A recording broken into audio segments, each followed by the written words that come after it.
Good morning, everyone. Good morning. Yes, and welcome back to our nutrition series, the Power of Nutrition, Enhancing Wellness as You Age. I'm like cheating to see what our title was. Today we're going to talk about diabetes. Joy, is that an extra? Yeah, this And- is extra. Okay. Did you not get one? No, we'll share. Okay. We all said, okay, making sure everybody has some handouts. There we go. All right. Thank So, diabetes, I heard some folks already talking about like what's our Easter dessert and no sugar, and let's revisit that question at the end of this to see if you feel like you still need a low or no sugar dessert. Okay, so what's our roadmap? I want you to know in which directions we're going. We're going to highlight what diabetes is, review carbs. We're going to take a little survey to see if you're at risk. And then I'm also going to talk to you about the best ways to eat for diabetes. Does that sound good? Everybody want to stay? Anybody want to leave? Anybody turning off their TV? You never know. All right. And the focus is on type 2 diabetes. So, what is diabetes? Your body can't manage Sugar. Right, your body can't manage your sugar. Yep, your glucose, your blood glucose is what we call it. There's two different types. How else would you describe it? So you say your body can't manage your sugar. How else would you describe diabetes?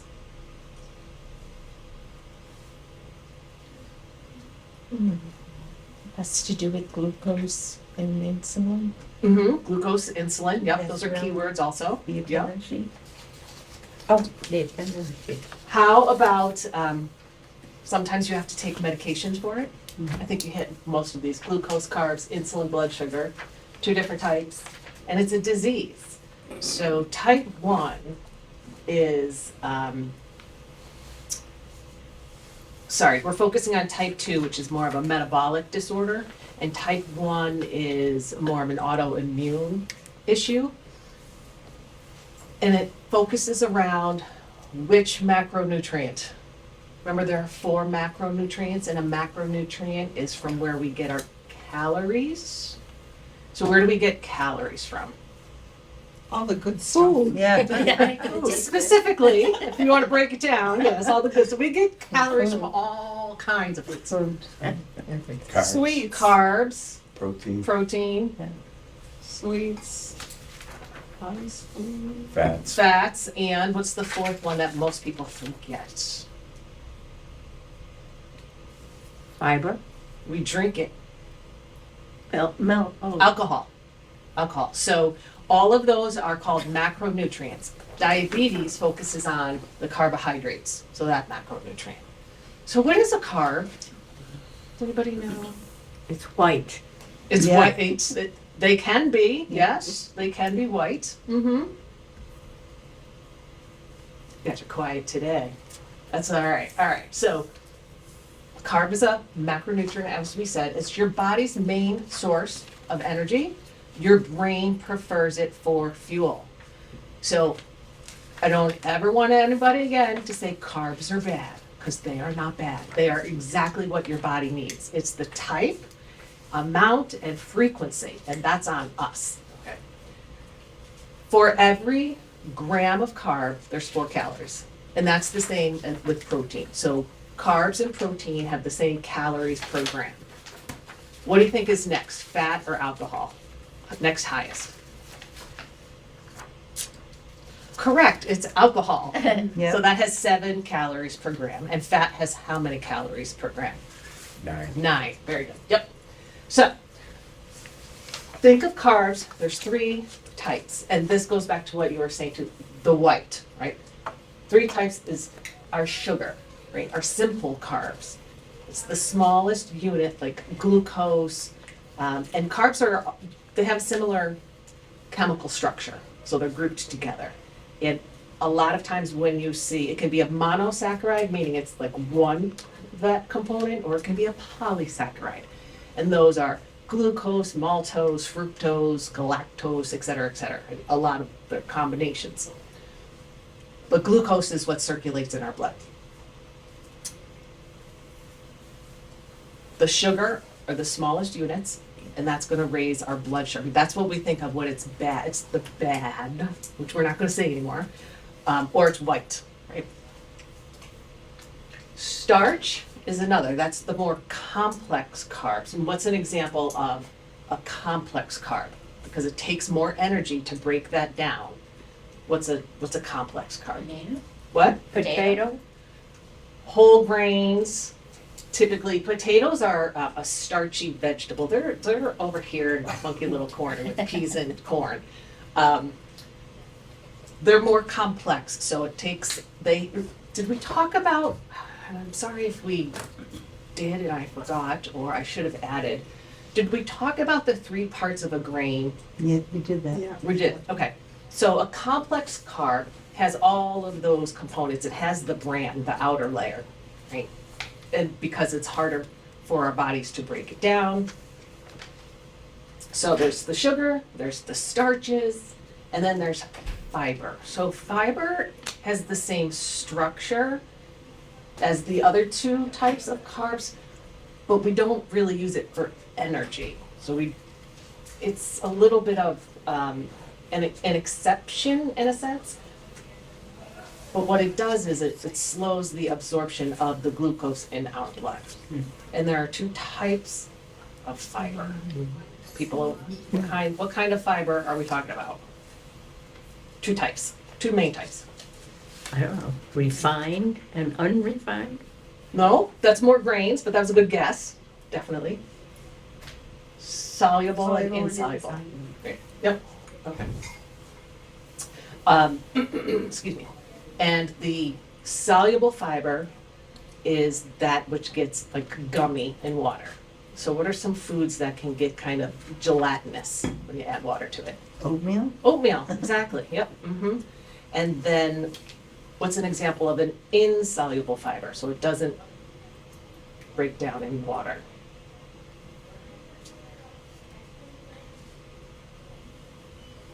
All right, I'm gonna wait until you come up with some ideas, and then we're gonna see, I'm gonna show you. All right, so the carbs, basically, they're all broken down, right? Whether it's the sugar or the starch, those are broken down into the smallest units so we can get those into our blood and use them for energy. That's what our cells need. So for diabetes in general, it's a condition where your body can't either make or use insulin. Insulin is a hormone produced in the pancreas, the beta cells of your pancreas. And if the insulin can't get into each of your cells to be used for energy, it's going to build up in your blood, right? It's got nowhere to go. Where's it going to go? What happens typically when we eat and we have glucose in our blood? Where are the options the glucose can go? What could happen to it? Goes to the blood. What? It goes into the blood. It goes into the blood, yep, bloodstream, so our cells are gonna use it, like say right away, or it can get stored. Right, and where does it get stored? Anybody know? Fat. Fat as fat, yep, yep, going to the liver and get stored as fat, absolutely. So what we wanna do is make sure that we don't have a lot of it circulating in our blood for too long.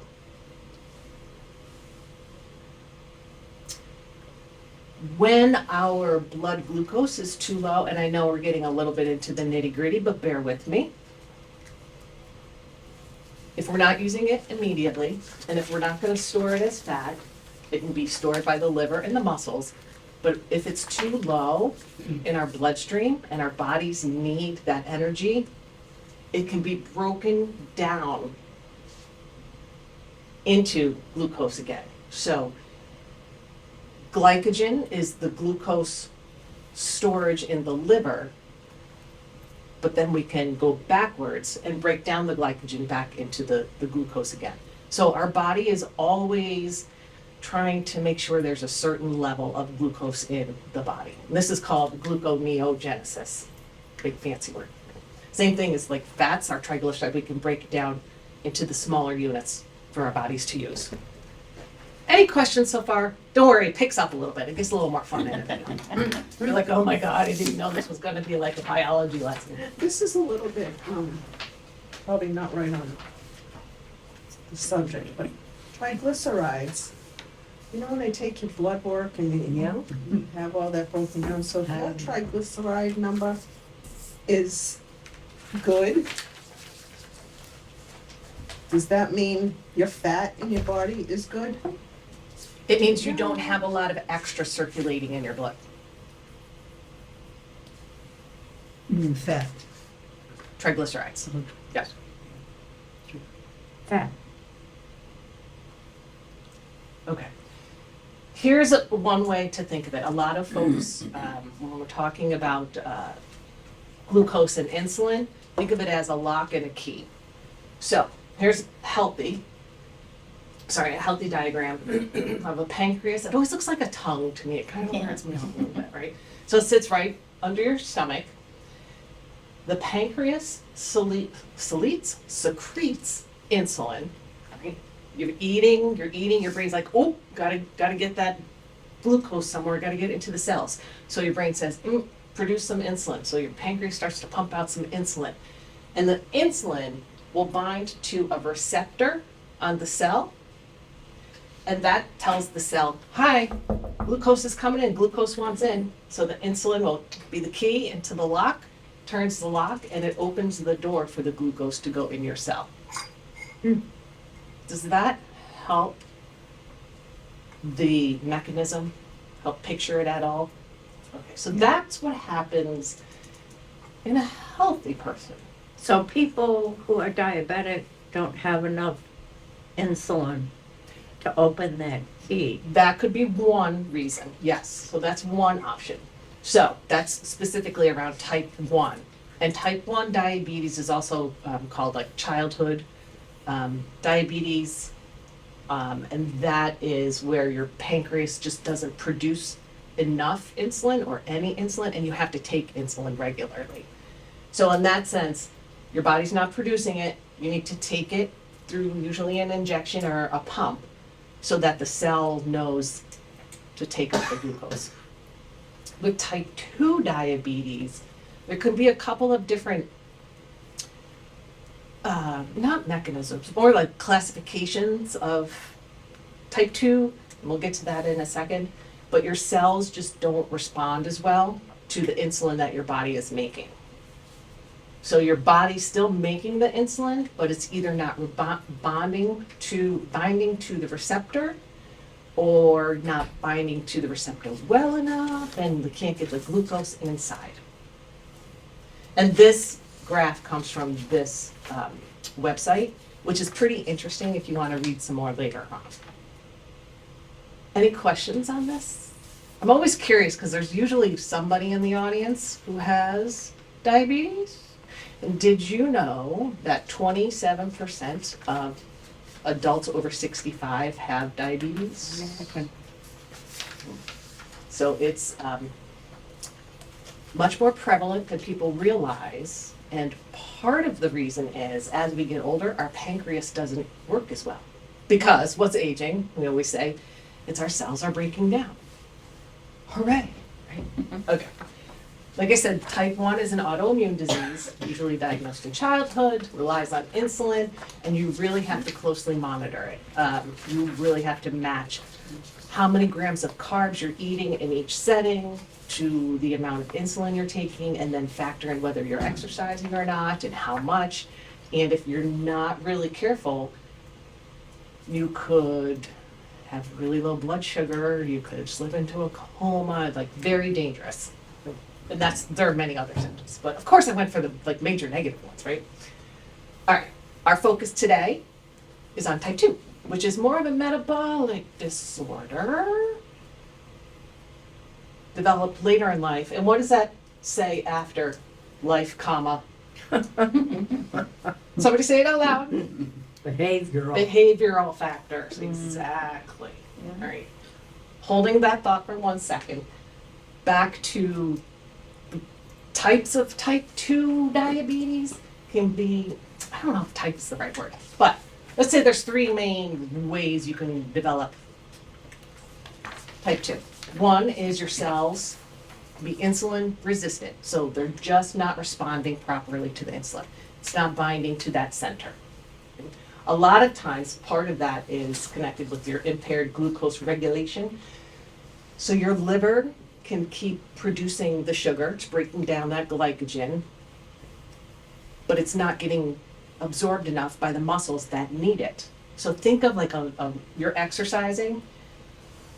Say you're walking and you're walking really fast. What happens? Or you're running, or you're doing any kind of exercise in a bike. Your heart beats. Your heart beats, right? Why? Your heart beats faster because Trying to keep up. it's trying to keep up. Yeah, because your cells need that energy to get those muscles moving, to help you inhale more oxygen and exhale more CO2. Like all of that is why we need to have this glucose in our cells. So if our muscles are trying to work harder, but they don't have the energy to do it, that glucose is going to build up in our body. And the liver realizes, oh, we got to break some down. There's different levels. We won't get into that one. But that's another reason why we might have type 2 diabetes. And then the third one is your pancreas just is not working properly. It's going to produce too much. It'll produce too much insulin at once because we're eating a lot and often and a lot of sugars and a lot of fats, and our pancreas can't keep up. And a lot of times I know, like, I will say to myself, if I know I'm on a roll, eating maybe too much ice cream too many days a week, I'll just look down and apologize to my pancreas. I'm like, sorry, pancreas. Right now it's yelling back at me because I've been doing that too much. So once your pancreas is producing all this insulin, it's producing, it just can't keep up that level. And it starts to decrease the production, it can't meet that demand. So all of these really mean there's too much glucose in your blood. We can't move it out. We can't move it out of your blood. So how do you know, don't look ahead, let me jump back. How do you know if you have diabetes? And a blood test. Blood test, yes, I know. I gave it away first, right? So different types of tests. There's three that I want us to focus on. So one is the fasting glucose. So this is if you haven't eaten in 8 hours and you're going to take your blood sugar level in the morning or at the doctor's office, you want it to be, it says 126, I would say under 120, okay? Some ranges say 70 to 110, some 80 to 120, but definitely under 120 for fasting. And some will even say like 70 to 100. It's in that range. What if you below, I just did mine, it was 49, Then you need to eat something. but I was fasting for the test. Then hopefully you ate something soon after the test. Okay. Yeah, yeah. So 70 is, below 70. Yeah, below 70, so let's jump ahead a second. So how are you feeling at that Fine. point? You were? I thought I was. So does anybody know what some symptoms are when your blood sugar's low? To get dizzy. You get dizzy? Yeah, right. The what? My Shakes? sister-in-law, she had the shakes. Yes, the shakes. What else? Anybody sweat? My father sweat. Oh, yeah, all of those, and that's how you know, like, whew, okay, I'm not feeling so great. And when would that, in general, that's not good, but when would it really be bad to have low blood sugar as an older adult, or anybody? When you're driving. When you're driving, Oh, right? yeah. Because you could pass out. So it's really important to make sure that we have a steady blood sugar level, so that it's well controlled. But if you ever find that you're having these symptoms or feeling this way, the best thing you can do to bring it up quickly before you can like really sit down to eat something is have something, and this is probably the only time I'm really going to recommend this, is to have something with basically plain sugar. A Coke. A Coke, Hard candy. what? Hard candy? Hard candy, but that's not like enough. And Apple, honey. My Honey, okay, and apple will not go as quickly because there's fiber and other solids in there. Think liquid, like orange juice, a cola, apple juice. That'll bring your sugar up a little bit, so you're, The tablets. let's, Sugar tab. you could do sugar tablets, yeah, there you go, okay. So, the other, right, so we have fasting and fasting, you said you're at 40 something? Whew. Dang, all right. But I'm glad you're feeling okay. But you feel fine, and everyone's, a little bit different. I know that for me, excuse me, when mine gets around like 60, I get those feelings. But you guys know your bodies. The other test is a random glucose test, and this could be any time during the day. We definitely don't want it over 200, but I would say closer to like 180, 140, right? So that's like random type of time of day. Excuse me. This is something specific where you're in the office and they have you drink a sugary solution and then test, right? Sounds familiar? Yeah. Yep, okay. You're like, I've been there. And then the other one that we really look at is your glycosylated hemoglobin. So hemoglobin, what is that? Do we remember from our protein lesson? Oh!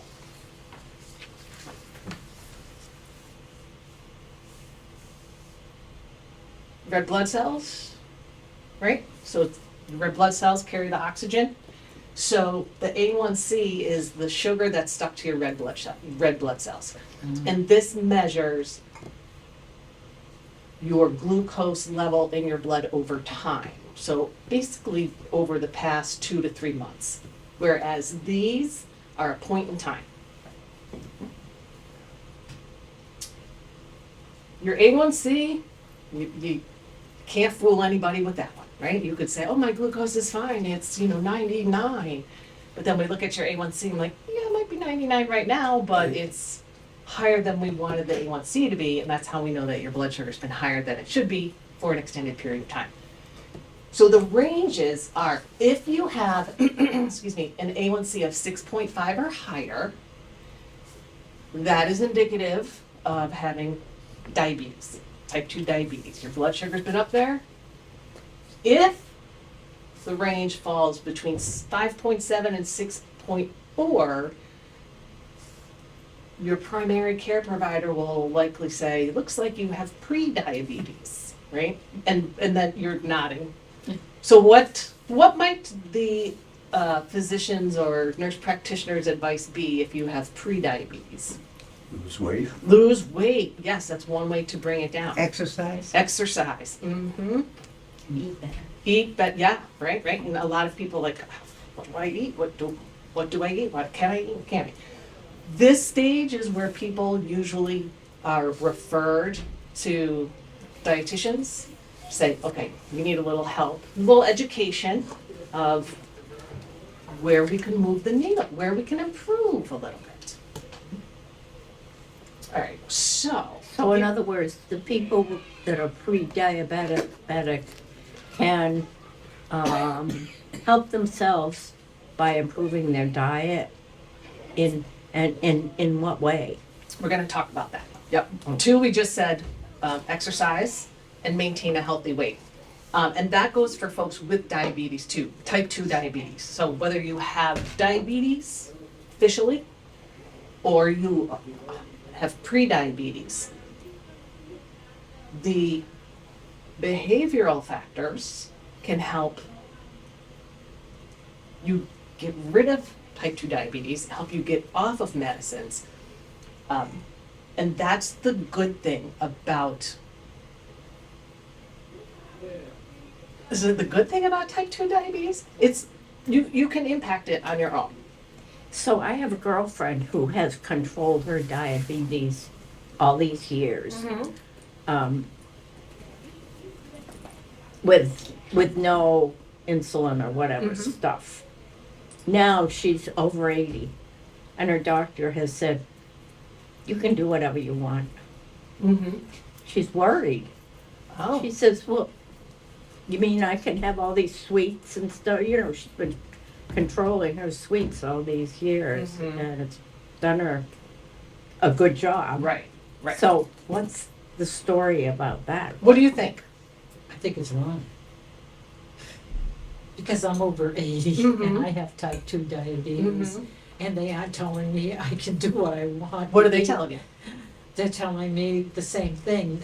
Watch your weight, strict, and watch your carbs. Yep. Yep. Yeah. And I think that it's a mindset of how we look at older adults and aging. On one hand, folks may say, oh, they're 80, 85, 90. Yeah, it's okay. You can do anything. Liberalize, do what you want, you know, like don't try to take on something new or a new diet.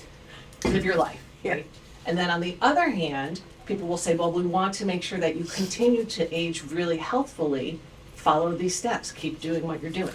So it's really the perspective of, I don't think she'll feel as good if she stops she eating all that probably sugar. won't, yeah, yeah. Well, processed foods, aren't they a killer? I mean, a lot of people eat processed foods 3 times a day. They can be, it depends on how much and how often, and there's really no definition of processed foods. But yeah, that could be not the best choices for your diet, definitely. So she can, So carbs are a big part of it as well Yes. as sugar. yep, we're going to get there, I promise you. Barrett, you guys are sticking with me. All right, let me get through a little more of the numbers and science. So if you look at this first column for the A1C percentage, we want to be under 5.7. If you're between 5.7 and 6.4, pre-diabetes. If you're over 6.4, you have diabetes, or it's very likely that you have diabetes. I'm not allowed to diagnose. And the numbers, those two columns next to that, sorry, ignore that one. The middle column is associated, the middle column is your circulating blood glucose that you've had. Your blood sugar range has been in this column for an extended period of time to give you this result. Does that make sense? So if I know someone who is scheduled for surgery and the doctor says, your A1C is at 9.5 and you're morbidly obese and we're not gonna operate on you until you get it down to 5.7, what has that person's blood sugar level been at? 300. Pretty Yep. high. Yep. Yeah. Yep, so if they've, what did I say, 9.5? Mhm. Yeah, so then it's been in the 200s. 12, I know someone who's a 12 something, and that's like in the 300s. And not just like it's spiked to the 300, it's been 300. So, we want to make sure that we keep it under control. Don't these people feel awful? It Yeah. doesn't affect how you. It can, but there's a lot of other things going on too in people's lives, so yeah. And there could be other reasons why they have diabetes also. Could be that they obviously aren't eating well, but they could also be drinking really heavily and not eating well. And so, you know, they have substance abuse that could be their primary focus instead of how their diabetes is. So what do we do? Some of the symptoms we talked about, we can have the fatigue, we can have extreme thirst. Remember we were talking about the continual feedback loop in our body. By the time we're thirsty, we are already dehydrated. That's a symptom of diabetes as well. If you're like constantly drinking, and you're not satiating that thirst, that could be a sign of diabetes. Also, going to the bathroom often. So if you take these symptoms to your doctor, they'll say, okay, let's draw some labs, and then you get some of those high A1Cs or other blood glucose tests back, that would be then your diagnosis. Excuse me. How do we manage it? Exercise, diet, medication, or insulin. And by medication, I mean some of the oral hypoglycemics, the GLP-1s, etc. Why are we thirsty? Why do we go to the bathroom so much? Your kidneys are the ones that are going to reabsorb the glucose, but it can only do so much, and it's going to spill into the urine. And so your kidneys are going to try to flush out that glucose by pulling the water from your cells. So you've got a lot of sugar in your bloodstream. Your kidneys filtering some of it out, but not enough, and your body's still saying, we need to dilute this. So it's going to pull the cells out of your bodies, which is then going to make you even more dehydrated, and then you're going to want to keep drinking. So again, it's this loop. And we'll really notice it at night. I know most of us have to go to the bathroom more in the evenings as we get older, but we'll really notice this at night. Fatigue. Remember we were talking about what happens when you start exercising? Your heart's beating, you're breathing heavy, you need this extra energy to do the work. But if your cells can't get the sugar it needs to do the work, it's going to get they're going to get tired. They're going to poop out. Your high blood sugar can disrupt your sleep quality, right? So you can also be waking up a lot at night on top of waking up to go to the bathroom. Why does exercise help us decrease our diabetes? Because it helps our muscles use the glucose, right? It's pulling it out of the circulation.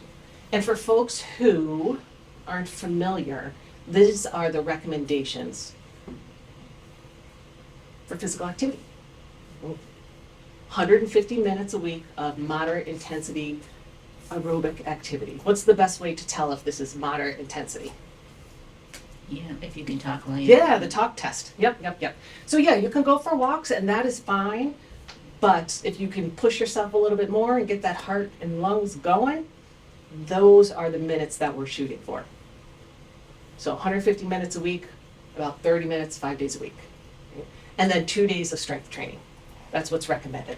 So if you can try to move toward that, and you don't have to go from 0 to 100, and some of us aren't going to get there, that's okay, but at least keep moving your body, because that's going to also make sure that your cells are sensitive to that insulin, right? It's going to decrease that insensitivity.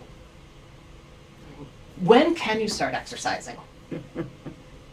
Now, Right. Did we talk about that last time? Yesterday. Anytime is the best time. Did I tell you that I was part of a study years ago? Part of a control group, and we were looking at muscle mass building in older adults. And I was in the control for 6 weeks. We did some leg exercises. After that 6 weeks, we did a cross section of our thighs, and all of us grew our muscle mass, including a 90-year-old woman who was involved in the study.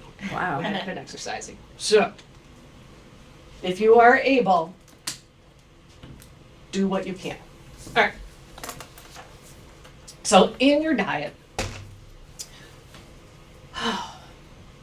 when we drink some orange juice or some apple juice, which are perfectly fine beverages, but since they're mostly sugar, Yeah. our blood sugar level's going to go up faster than if we had that orange juice with an egg white, right? Egg white almond. Because what is in that other food? Carbs? Fiber, no, protein or fat. But yes, so slowing that sugar spike occurs when we have carb food with some fat or some protein or some fiber. And of course, we're talking about the healthy fats, which are not the saturated fats, which are what at room temperature? What's that? Liquid, What? liquid? The other way. Firm. Solid. Solid. Yes, saturated fats are solid at room temperature. And that's what we want to eat less of. Think butter, bacon grease, etc.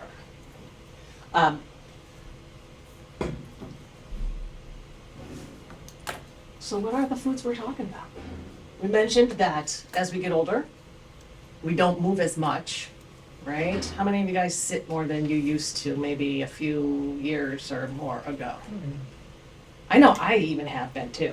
And we also might not be eating as well for a number of reasons. It could be cooking for one, it could be food prices are so high for everyone, it could be transportation, etc., fixed incomes.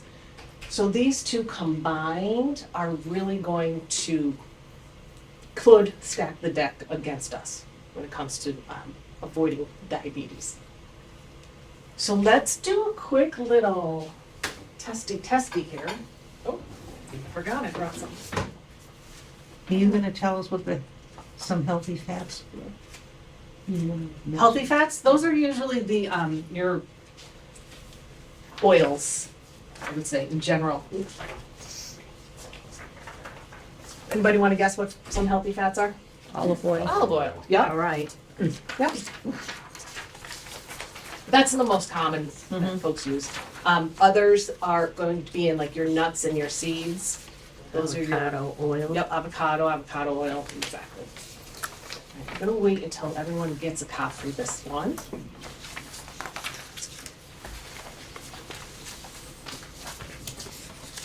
And hopefully you can see it well enough. You need an extra? Okay. All right, so this is one tool to help you Or determine not. if you're at risk of having type 2 diabetes or not. The first question is, you're going to answer, this. Think of this like one of the magazine quizzes. Question 1, how old are you? If you are 50 to 59, put a 2 in this box. If you're over 60, put a 3 in this box. And if you're 40 to 49, put a 1. I'm just guessing. Run that by again, what'd you say? If you're over 60, put a 3 in that box. Over 60, put a 3. Yep. Oh, 3. Oh, I see, 3. All right. Number 2, if you're a man, put a 1 in that box. How If you're, come? if you're a woman, you skip it. How come? We'll talk about it. Oh. Yep. All right. If you're, number 3, if you're a woman and you were ever diagnosed with gestational diabetes or gave birth to a 9-pounder or more, put a 1 in that box. Number 4, do you have a immediate family member, mother, father, brother, sister with diabetes? Put a 1 in that box.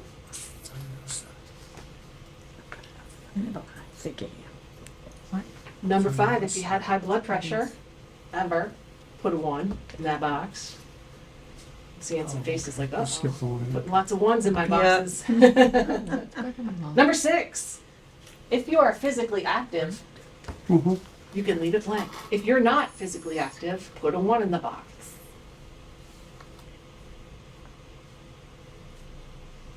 And then this last one trips up some folks a little bit.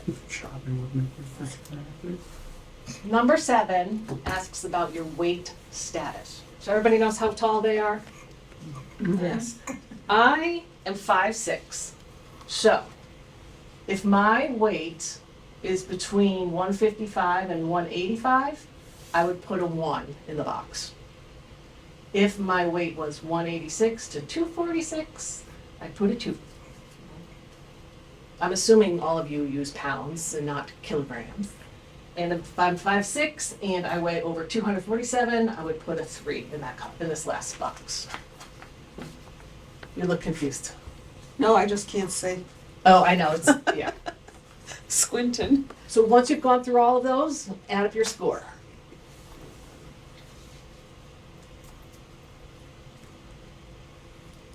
Anybody, well, you don't have to say. The magic number is 5. So if you scored 5 or higher as your total, you are likely to be a higher risk for diabetes.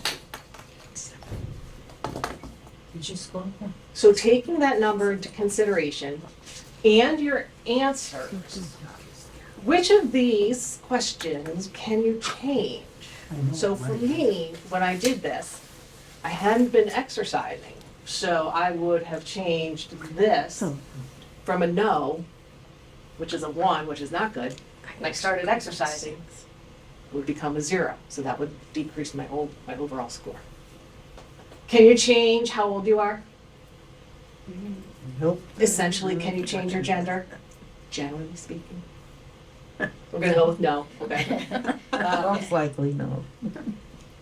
You can't change whether you had gestational diabetes or the size of your child if you've had one. You can't change if it is inherited, if anybody in your family has it. Can you change if you've ever been diagnosed with with high blood pressure? Not in the past, but in the future, right? So you can maintain that one. You can change if you're physically active or not. Yep. Can you change your weight? Yep. Yeah. So there's some factors in here that you can control. Sometimes it's easier than others, but you can definitely change it. Okay. And you can see the older you get, the more likely it is that you could have diabetes. More men typically have diabetes than women, so that is just part of the research. Was this helpful? Very. People are always like, quizzes, silent quizzes. Get me in trouble here. Okay, For sure. all right, you guys are hanging in there. All right, so increasing our risk. We don't want to eat too much sugar or too many of those refined carbs because they're going to cause our blood sugar to increase quickly. Our pancreas is going to start churning out the insulin, and we don't want it to always be churning it out because it can lead to failure, right? It's like just revving your car all the time. Saturated fats and trans fats, we don't add trans fats to foods anymore, but there's some that are naturally present, but let's focus on saturated fats. The saturated fats can bind to some of the other sites on your cells, making it harder for the insulin to let the glucose in. So that's one of the reasons why we don't want to have too many saturated fats in our diets. Fiber can slow our sugar absorption. That's why we want to have fiber in all of our meals. Weight gain, excess calories leads to obesity, drives the insulin resistance, and then inflammation, high in sugar and fat can create some other compounds. Blah, blah, blah. Sugary drinks. So this can increase your risk. And this is if you have it a lot. And if you just have soda with your pizza on Friday nights, you're going to be okay. But if you have a steady diet of simple carbs or sugar, you're going to have those spikes. The white carbs that you said earlier, thinking white bread, the rice, etc., those are the more processed carbs, and those are going to be more readily absorbed in your body. Has anybody heard of the glycemic index? Yeah, what is that? It's a scale that supposedly shows how quickly different foods will raise your blood pressure, your blood sugar. The issue with the glycemic index is it was created in a lab, one food at a time. Most of us don't eat that way. Don't put too much stock in the glycemic index. Okay? It's really used as a marketing tool. Just know which types of foods are going to get into your bloodstream faster. So, you've got rice listed under refined grains. Mm-hmm. Now, what about brown rice? Brown rice is a little bit better, definitely. Just a little bit. Yeah, I mean, Only a little bit. yeah, I mean, but also it's like how much are you going to be eating of the rice? You know, is it bowls and bowls and bowls of rice? We tend to do that more with pasta in this country. Yeah. Right. So you can eat whichever rice you want. Just know that it will raise your glucose faster. You can still have it. Should pasta be on that? Time? Yeah, it could be an example. Yeah, I could have listed all of them. Yeah, no, I just, That'd be pages, right? Yes, pasta would be a refined grain, unless you're having the whole grain pasta, which we know, right? You're like, most people are like, don't like the taste of that Yeah, one. it doesn't. Yeah. But it's good for trying. Yeah. So gross. It's not what we're used to, definitely. The foods that decrease your risk of diabetes, the whole grains. fruits, veggies, so it slows the absorption of the glucose in your body. Yogurt, nuts and seeds, healthy fats, lean protein. What about full-fat yogurt? What about it? You can, that's fine. So you consider that a healthy fat? It's not a healthy fat. It has lean protein because yogurt is saturated fat. But if that's the difference between you eating Greek yogurt versus not, is the fat content, have the higher fat content for the yogurt because it has the protein and the active cultures. That's fine. Yeah. Can I ask a question? Of course. I had yogurt this morning. Yep. I had berries in it, raspberries, and I had nuts in it. Mm-hmm. And I had a piece of bread that was fiber, but it was low carbs, like 3 carbs. Why did my sugar spike up? What kind of yogurt was it? Sugar-free. What kind of yogurt though? Chobani's. Chobani Greek yogurt? Because, list the foods again. Yogurt, Berries, raspberries, which Yeah. are low, and walnuts. okay. So walnuts we'll put over here to the side. Yogurt, carbs, right? The sugar in dairy is lactose. So that's a carb. The berries, sugar, fructose. What else did you, and whole Walnuts. grain, walnuts are Yeah. fine, no carbs in that. It was it had 7 grams total, but then it has fiber and it gets 1 gram total at the end of the The bread. net carbs, Right. That's it. ignore net carbs. We don't, yeah, Okay. we can, It has 5 carbs in 1 slice of bread. 5 carbs, so 5 total carbohydrates? Yep.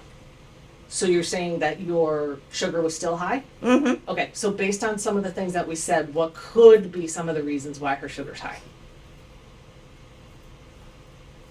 Could be that you are slightly insulin resistant, so the lock and the key isn't working as well, Okay. especially as we get older. It could be that your pancreas isn't producing enough insulin, so it could be one of those two, definitely. Because it's not, was it just one little refrigerated cup. cup? Yeah. Yeah. Mhm. So what you would do is add up the total carbs for that whole meal, and it's not gonna be that high. Does the same thing with oatmeal, Well, oatmeal, yeah, oatmeal's got the carbs. with everything in it, all the stuff, the nuts and the, So I would, cut them out. not cut them out, but like just, yeah. Moderate. Keep an eye on it and talk to your doctor definitely, Mhm. and you can see if it's one of those other things. But what else could you do to bring it down?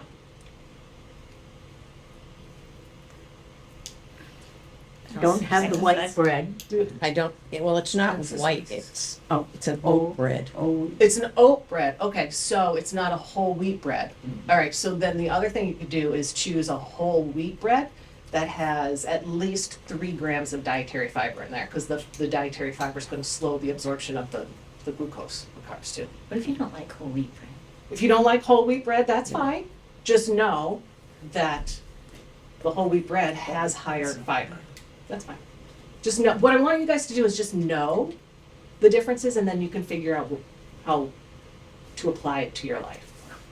I'm going back to pasta for a minute. Yeah. What, you know how they have that chickpea pasta? Mm-hmm. Is that better than white whole wheat? It depends on what your goal is. Like if you, I know it's a pain because it makes the pot boil over and you have to pick up a mess. and it's more expensive, and it tastes a little bit different. It's kind of mushy. Yes, mushy. The thing with pasta is really how much we eat. Like a cup of pasta, then cooked, is a serving. And how many of us eat this much pasta? When you say a cup, it's like, Before you cook how it do or you after? measure Before a you- cup of pasta? before you cup it? Before you cook it. Oh. Yeah. You talk, how about weight? What? Weighing it before you. Either way, I mean, how much is in a cup of pasta? not a lot. That's the thing. It's about, I think about 200 calories. Weight-wise, 4 ounces, 2 ounces? I don't know the mass. The volume would be a cup, but I don't know the mass off the top of my head. I know on Weight Watchers, they would say you could have 1 cup of cooked pasta and that was it. Oh, and mean, you'd stop it's to easier to pour measure stuff when in it's that. cooked. There's a product on the market, I think it's called It. And It? that's 0 carbs. It's called what? It's, It comes in a package. is it a pasta? Yeah, it's a pasta, it Like comes like IT? angel hair almost with spaghetti, and I've been eating it, and it's not bad at all. All right, I mean, because you get sauce on it, and that's, you really don't taste it. Yeah. And Is it it's made not from- mushy, yet it's, huh? Do you know what it's made from? Oh, no, I don't Hearts of remember. palm, probably. That's what I've been Yeah. having. Parts of palm, okay, Yeah. so it's a vegetable. Yeah. Yeah, So that mostly, makes it's- sense. yeah, mostly that, so. Because I was thinking it was going to be one of those like spiral veggie type things, and that's what No, it sounds like no. it is. No, but if it's from Hearts of Palm, then it could be, and then dehydrated, so it could be more of a veggie. For some reason, they make you, it comes in a package and they tell you to rinse it thoroughly. Same thing with the hearts of palm. Is that, you think so? Yeah. I All don't right. remember. We're gonna check into that. I always leave with homework. Always leave with homework. Okay. So these are perfect examples of some of the confusion we have around carbs. And a lot of this comes from either the old school of the way we measured how many carbs we would have. Because the old way of thinking was that you can't have fruit, you can't have juice, that's what, the doctors always said, and you absolutely can. It's just that, you have to really pay attention to how much. There used to be these books of exchange lists, right? Well, a serving of this, a serving of that, and swapping it all out. We don't really do that anymore. What we do is we count total grams of carbs. And that's a whole lot easier. Carbs are not bad, like we said before, our brain needs it. If our blood sugar's really low, what did you say some of your symptoms were? Feeling a little dizzy, Lightheaded, right? Little yeah. fuzzy. It's because our brain needs that fuel, so our liver is gonna start breaking it down. It's gonna start breaking, our fat cells are gonna start breaking down to get more glucose in the blood to get it to our brain so we can think well. And a lot of this also comes from the diets, the low carb diets, the keto diets, all of these fad diets that said carbs are bad and they're never bad. It's how much and how often. I always ask, remember when you went to the gas station just for gas? Food is everywhere. So how many should we have? For older adults, this is pretty much, I'll stick to older. So your carbs should be at least half of your diet calories. So we always use the example of 2,000 calories. That's about 225 to 325 grams of carbs a day. 130 is how much you need for the brain. So you can see a large portion of that number is what is going to go to your brain. What we want you to do is focus on the whole grains. Well, look, there's our brown rice, and there are whole grains.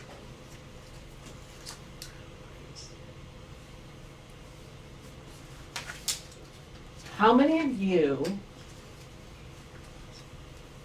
either count total carbs or look at packages of carbohydrates on the nutrition facts label? I do get more confused every day. Yeah, more, yes. We have a whole little session on like carbs, looking at those as well. What do you find hard versus easier around doing those? Either counting or looking at the nutrition facts label. Well, I have a bunch of these spreadsheet things that I've bought, and it tells me what you can eat, what you can't, what certain foods. The nutrition information is Yeah. out, and okay, awesome. That's awesome. I don't find that very often. How about you?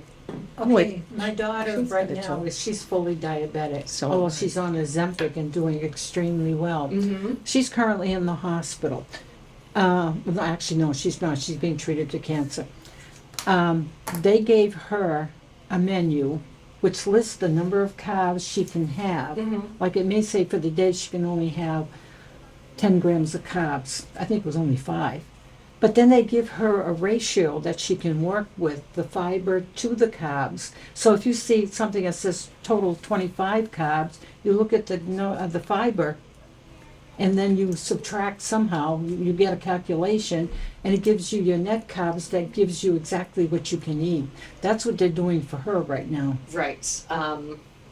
I don't know, that just makes it easier. I've done that too. The challenge with net carbs Yeah.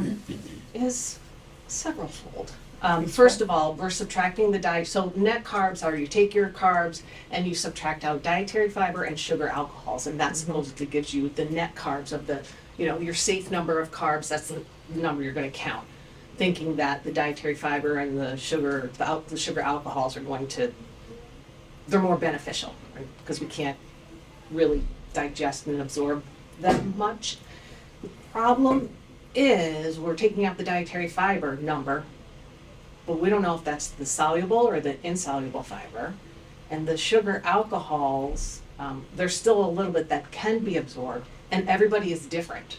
So it's one tool to go by, but most dietitians really don't follow it. Even certified diabetes educators who will use the net carb formula, what they'll do is they'll only subtract half the amount of dietary fiber if that food has more than 5 grams of fiber. So we don't use it as much, but they might be using it for a different reason. And part of that is, like you said, she's being treated for cancer. Part of that could be because the tumor cells also feed on that energy to grow. So I can't say specifically why, but that could be a reason. What do you think of the keto diet? What do you think I think of the keto? I don't like the keto. I really don't like any diet where it's where I don't really like any diet where you rule out like whole food groups. And that's coming from a vegetarian, no less. But what are we not eating if we're on keto? I don't know. Those are carbs. We're not really eating a lot of vegetables, are we? Right. Yeah. It's coming in. You will lose weight on it, but you're not learning how to eat well for the rest of your life on it. If you want like a quick little tweak, you can decrease the number of carbs in your diet, eat a little more protein, and what you'll find is, but don't go below like the 45%. Not that you're gonna go home and do all your calculations, but you'll find if you tweak it a little, eat a little more protein, you'll feel a little less, I like to say fluffy, because you tend to hold on to more water weight with a higher carb diet. And that's part of why the keto diets work well, because we're But can you like incorporate some of that keto, like you get the keto bread, it's very low in carbs, use that? But you continue to eat some of your other things. I just trying to find You a can, balance. you can, but the thing is, a lot of those terms are marketing terms. Yeah. So instead, I would prefer folks like flip the package over, look at the label, and count your carbs. Period. Okay. That was a good question. All right, how you guys doing? We're getting there. I know this is a lot today. This is what I recommend. Ignoring that new pyramid that's out there, but this is a They really reversed it.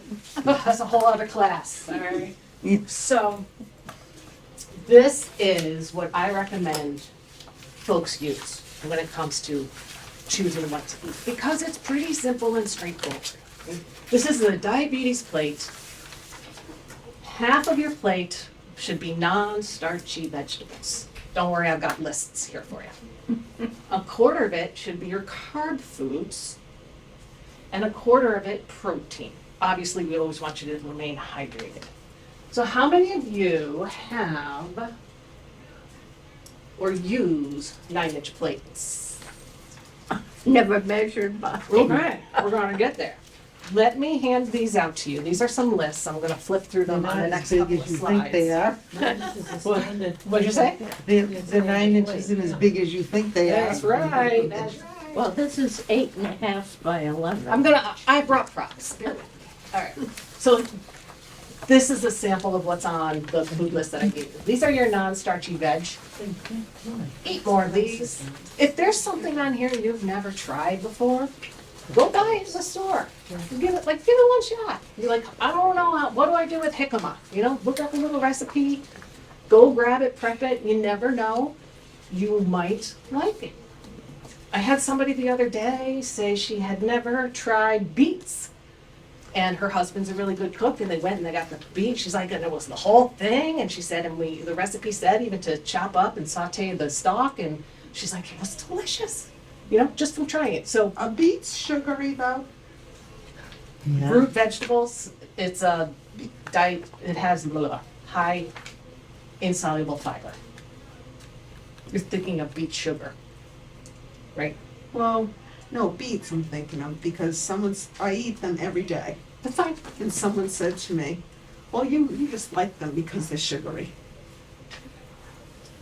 No, Okay, No. so I'll continue to eat my That's beets every day. your carb Supposed to be foods, good for your blood pressure. these are what we were talking about before. Your, a lot of whole grain products, your corn, your squash, green peas, which are different from the pea pods that were on the non-starchy, legumes, fruits and dried fruit, dairy products. These are your carb foods. Fine. We just want to make sure we're eating it in proportion with the non-starchy and the leaner protein, whether it is animal or, oops, one got cut off, or a plant source. So you're a vegetarian. Yeah. Now, aren't beans a good substitute for protein? Yeah. For meats? Yeah. But you've got them listed under carb. They are carb foods, They are but they're carb. also protein. They're a high carb protein food. But we're gonna put them over here under the proteins, because it's an option, Yeah. but it can be in either. Yeah. Yep, that's a good question. Any thoughts on where we're going? You're like, what the, are we gonna play a game? Or are we gonna, all right. I should have thought this over, because I'm gonna get in the way.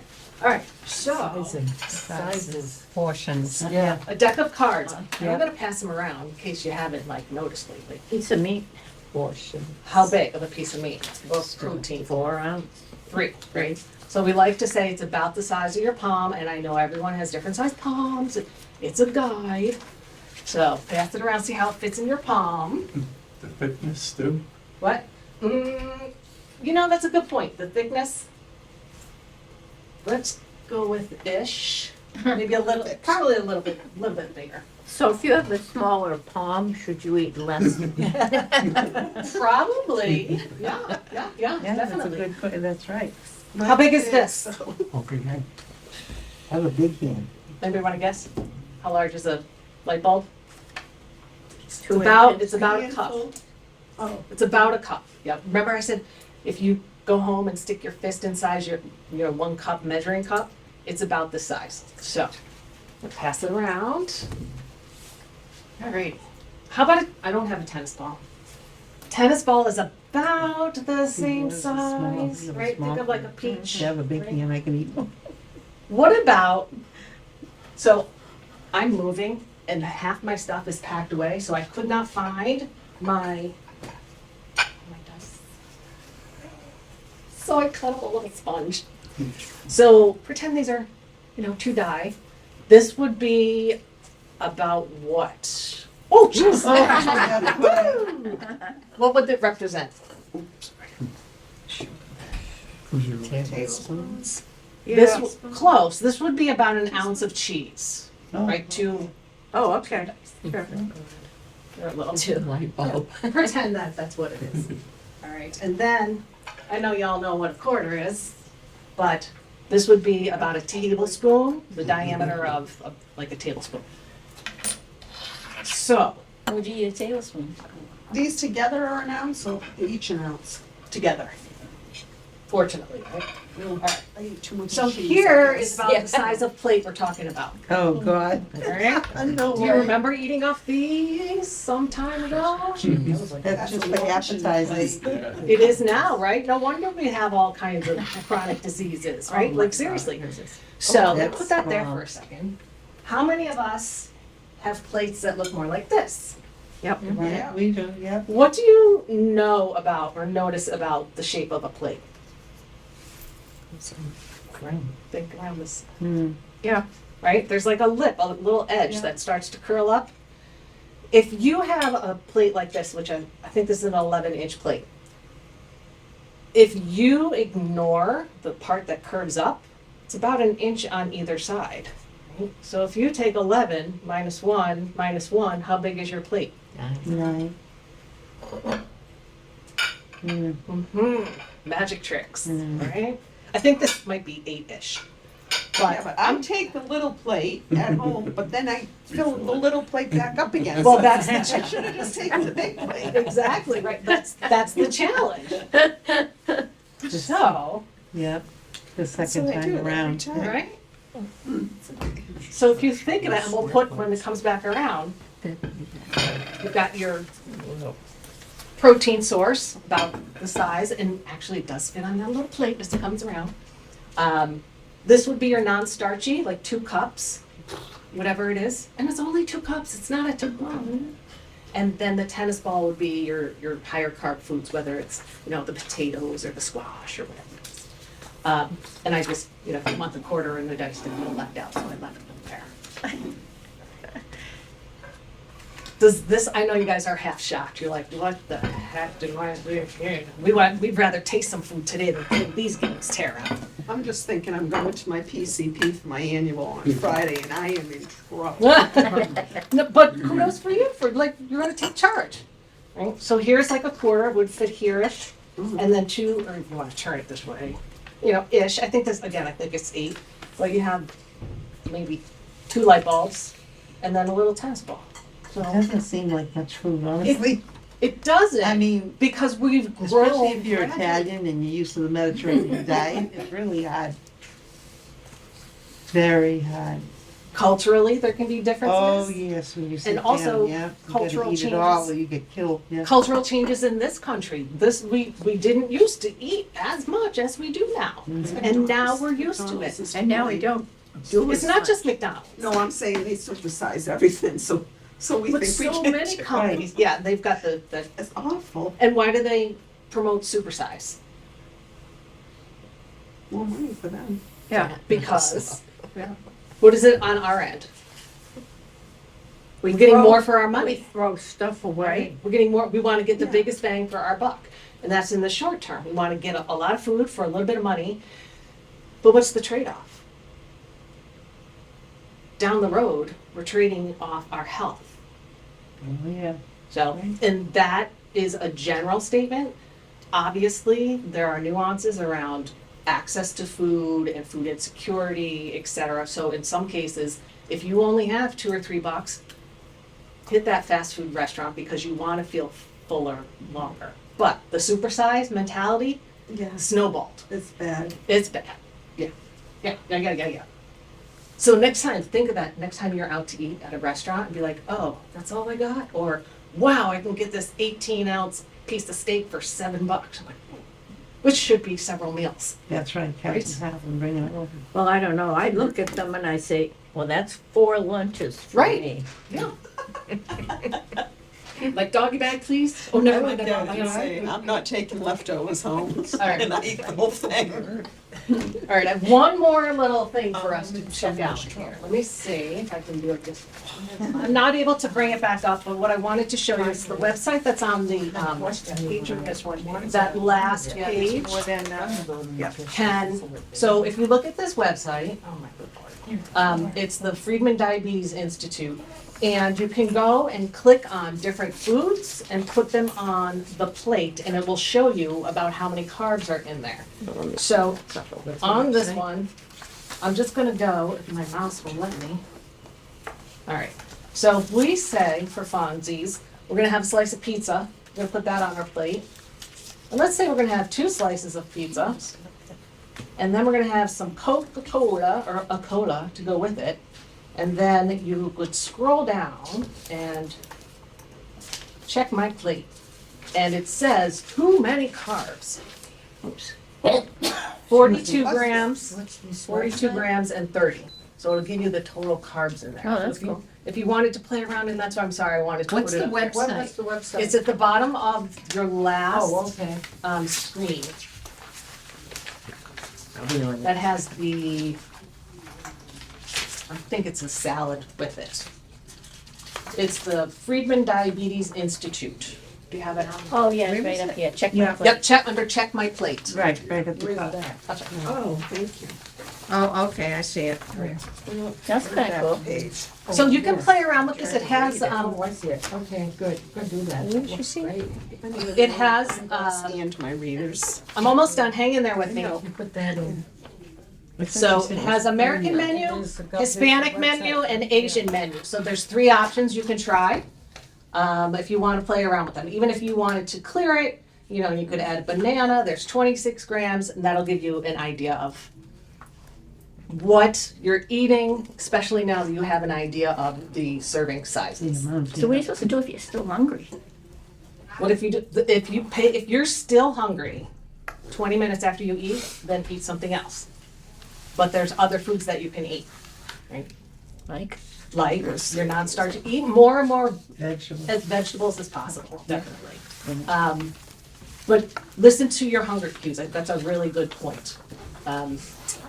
And See what there was only one slide left, and that was around wrapping it all up. So, I'm gonna go over there. You wanna have a balanced meal, right? Whether you use the diabetes plate, whether you just keep in mind to always have a protein or a fat or some dietary What do we go on it? This is? dietary fiber That's with mine. it. I think it's going around. It'll come around again. Okay, any questions? I'm gonna go this way. Okay, go ahead. The association between blood pressure and diabetes, why is that a risk factor? Why is this diabetes and Ah, because thank you. one of the These are reasons two is different that, ones, even though they look like the same. So the question was, what is Okay, so the there's like 4 association different between pages blood there. pressure and oh, diabetes? one of each. Yeah, one of each. And They the look the answer same is, though, 'cause the two that top ones. the glucose can damage part of your cells, your cell lining, your vessel lining, and that can impact that it? No, I just think the flow There's as 4 well pieces. There as should be 4. your heart Yeah. muscle. 3, Is another place where, like muscle, liver, is And where the 4. glucose can be stored as well. Could take 2 more, so. And a lot of folks who have diabetes actually die from complications of heart disease. And you have 2 questions? Bananas. Yep. I love bananas, Okay. but I've read that they have a very high glycemic level. Push it over there. And we don't eat in a crumb petri dish. So eat your bananas, eat it with whole grain toast, eat it with some peanut butter, it's fine. So don't worry about Don't that. worry about the Is glycemic it index. true when bananas turn Okay, more these on going the over brown to you. side, there's more sugar Yeah, in it? they get sugary, yep. Do you have this? So you should eat them right. Eat them when you like them. Eat them when you like them. Like, see, the thing is that, I know a lot of us get caught up in some of like the little nitty gritty, but we know what we should do, I know, Right. just don't do it. instead of just No, that was. picking on one little factor or another. She was telling us. What was the other thing, when you eat banana, you eat peanut butter, what was the other thing? You could have whole wheat toast. Oh, whole You wheat. could have nuts with it. You could Yeah. have cheese. No, not the apples. What about multi-grain bread? So the breads, I want you to turn over and look at the nutrition facts label and try to choose a bread that has at least 3 grams of dietary fiber, which should be easy now because the slices are larger than they used to be. All right. What about flaxseed? Flaxseed is great. Is it good? Yeah, A lot of flaxseed is people good for tell me to put healthy in the oils. yogurt. Mhm. Yep. Okay. Thank you for sitting through this one. I know it was, we subbed out some of the activity and food demo. But that's partially because I'm not feeling well and also partially because there's not one specific food to eat to prevent the diabetes. It is a number of behavior changes and combinations of foods. So I didn't get my dessert ideas. Okay, well, thank you very much, everybody. I'll see you next month for, oh, what are we doing? Let me peek. She's going. It's right there. Is it supplements? Nutrition and Food myths. All right. Thank you. I will see you next time.